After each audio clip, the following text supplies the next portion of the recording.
They said no one besides family can enter the house. It was an extremely hot summer day. When I visited my newly married daughter, she emerged from the storage shed in her in-laws' yard, looking gaunt. When I peeked inside, I saw a mattress laid out. She revealed that she had been sleeping in the shed, where the temperature had soared beyond 40 degrees Celsius. What kind of treatment is this for my daughter? I won't stand for it. Furious after hearing everything, I took her away, disappearing from their sight. As a result, her in-laws turned pale, and in the end, they were trembling with fear. My name is Beth Anderson, 60 years old. I work for a local company, handling office duties. My husband passed away when I was young, and I raised my daughter, Billy, all on my own. There were plenty of hardships, but we always supported each other and overcame them. Billy grew into a resilient and kind woman. When she landed a job at a major company after graduating from college, we celebrated together. Eventually, Billy got married and moved out. Is Billy doing well? Surely, she's being cherished in her new home, right? I suddenly recalled the time before her wedding, when our families first met. Billy's fiancé was Ash Jordan, a nationally renowned professional golfer. He was from the same region, and he told us he was based locally. I was surprised, never expecting her to bring home such a famous person. They met at a golf event, it seemed. At the meeting of our families, Ash looked me straight in the eye. I vow to protect Billy for life once we're married. I want to walk through life with her. Looking at my daughter, I saw that she, too, had a determined expression. I want to marry him as well. Overjoyed, I supported their decision. Ash's parents seemed nice too, and his father said, Once they marry, they'll live with us, but we'll take good care of your daughter. I was confident that I could entrust my beloved daughter to them. So, Billy married into their family, moving 3 hours away from me. Their wedding was grand, with many of Ash's sponsors attending. Though I felt lonely after Billy left, I consoled myself, knowing she was happy. For a while after Billy got married, she would reply immediately whenever I messaged her to ask how she was doing. However, about a month into her marriage, her responses started to taper off. Concerned, I checked Ash's official social media, and they seemed to be attending various events and parties together, looking like a happy couple. Seeing pictures of Billy smiling put my mind at ease. I convinced myself that no news was good news. Then, more than half a year after Billy had married, on a summer day, I wanted to ask her about a gift for her in-laws, so I called her for the first time in a while. But all I heard was a message saying, "This number is no longer in service."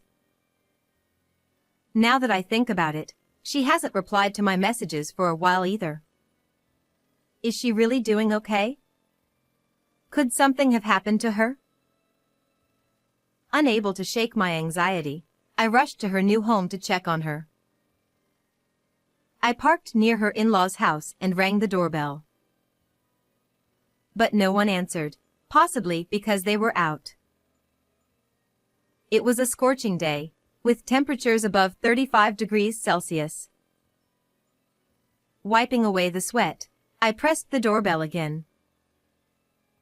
Suddenly, I heard a thud from the yard. Panicked, I hurried to the garden, wondering if someone was there.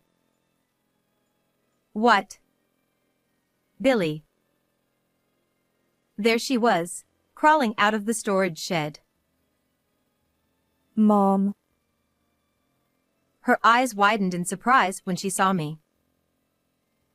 Her face was so emaciated that I barely recognized her. She wobbled, as if dizzy, and I rushed over to support her. When I glanced inside the shed, the sight left me speechless. What on earth is this? What's going on? Inside the cramped 2-square-meter shed, a mattress was laid out. There were water bottles and clothes scattered around, suggesting that she had been living there. When I looked at the thermometer hanging on the shed's wall, it read over 40 degrees Celsius. Don't tell me. You've been living in this shed? Why? Tears welled up in her eyes. They told me not to enter the house because I'm not family. She covered her face with her hands and began to sob. I quickly took her to a shaded area and handed her a cold drink. What's going on? Tell me everything. I urged her, and between sobs, Billy began to speak. Right after we got married, my in-laws told me to quit my job. I refused at first, but they held a grudge and started treating me harshly. She explained that her father and mother-in-law began bullying her after she refused to quit her job. They told her they wouldn't recognize her as a daughter-in-law if she didn't obey. Eventually, under immense pressure, she quit her job, but their abuse only escalated. A month into the marriage, my father-in-law said, "You're not family, so you can't stay in the house. Live in the shed." She wasn't allowed to eat with the family, and they gave her leftovers. She couldn't even use the bathroom, so she bathed with the garden hose. Her once shiny hair was now damaged and brittle. My mother-in-law said I could only enter the house to do chores. They made me do all the housework under supervision, like a servant. That's awful. Didn't Ash try to protect you? Billy shook her head. He always turned a blind eye. Whenever I tried to talk to him, he ignored me. But for events and parties, he made me go and pretend like we were a happy couple. I didn't want to believe what she was telling me, but her gaunt appearance and the state of the shed made it clear that it was all true. Why did you let them treat you like this? You should have left sooner. Billy began to cry even harder, trembling as she spoke. Because my father-in-law said he could get you fired at any time. What? Me? Yeah. He said he's connected to someone important at your workplace and could get you fired whenever he wanted. I couldn't let that happen because of me. What a horrifying thought. My daughter had endured this nightmare for my sake. And Ash. Listening to everything she had to say, I finally snapped. How dare they treat my daughter like this? I will never forgive them. I placed a hand on my daughter's shoulder and looked her straight in the eyes. We're leaving this place right now. Come on, let's go. Without delay, I put her in my car and we drove away from her in-laws' house.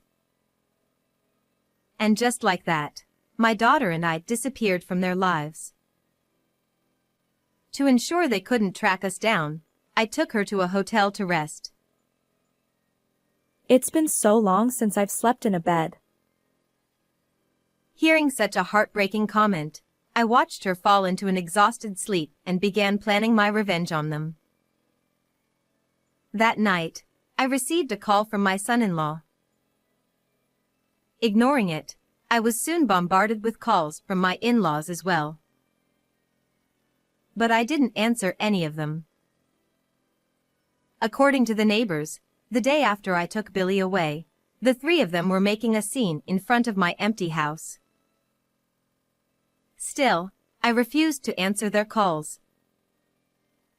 3 days later, I finally decided to answer a call from Ash. Finally. You're the one who took Billy, right? He shouted angrily the moment I picked up, showing none of the kindness he once had. I remained calm and composed as I answered, "Yes, I did." Give her back now. She has to attend today's charity event with me. He snapped at me impatiently, but I ignored him and demanded to know why Billy had been mistreated at his parents' house. Ash scoffed. That's her fault for not getting along with my parents. That's no excuse to make her live in a boiling hot shed. She's lucky she even had a roof over her head. Anyway, just return that servant of yours already. My parents are furious. Ignoring his ranting, I hung up. A few hours later, I found myself at the venue of the charity event that Billy and her husband were supposed to attend. I kept a low profile and watched from a distance as Ash and his parents were being interviewed. They were asked, "Where's your lovely wife today?" and the three of them looked pale, fumbling for words like, "She's not feeling well." At that moment, I stepped onto the stage confidently. "Excuse me, everyone, may I have your attention? I am Billy's mother. There's something I need to share with you all." When I greeted the audience that way, attention quickly turned to me with curious murmurs of "What's going on?" From the corner of the venue, Ash and his parents looked shocked, their faces filled with fear. "I have something my daughter would like to share with all of you. Please turn your attention to the screen," I announced. As I spoke, I operated the computer on stage, and Billy's face appeared on the large screen prepared for the event. I had set up a live broadcast connecting the venue to the hotel where Billy was hiding. After a brief greeting, Billy got straight to the point. Everyone, since becoming Ash's wife, I've endured terrible treatment at home. I wasn't allowed inside, as they said, no outsiders, and I was forced to live in the storage shed, even in the sweltering summer heat. When I projected the photos of the shed, which I had taken when rescuing her, the audience began to murmur in shock. I've also recorded the verbal abuse from my husband and in-laws. She played the audio from a recorder. Don't get so high and mighty, you outsider. You're not family. You're a slave. As the cruel words echoed through the venue, the three of them rushed toward the stage, trying to stop the playback. But the other participants blocked their path, preventing them from interfering. This is all fake. Everyone, it's a lie. In desperation, Ash shouted, but I calmly played the phone recording from earlier. She should be grateful she even has a roof over her head. Anyway, return that servant of yours immediately. His voice echoed across the room, and Ash's face, which had been red with anger, turned pale. I took a deep breath and grabbed the microphone.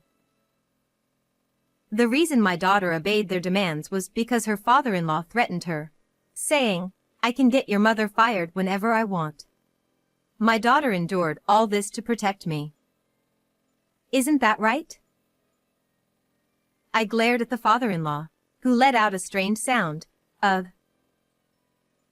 But after investigating, I found out that there was no connection between you and my company's higher-ups. You lied and tormented my daughter, didn't you? As my voice cracked with emotion, the audience erupted in condemnation. Then, Billy spoke again.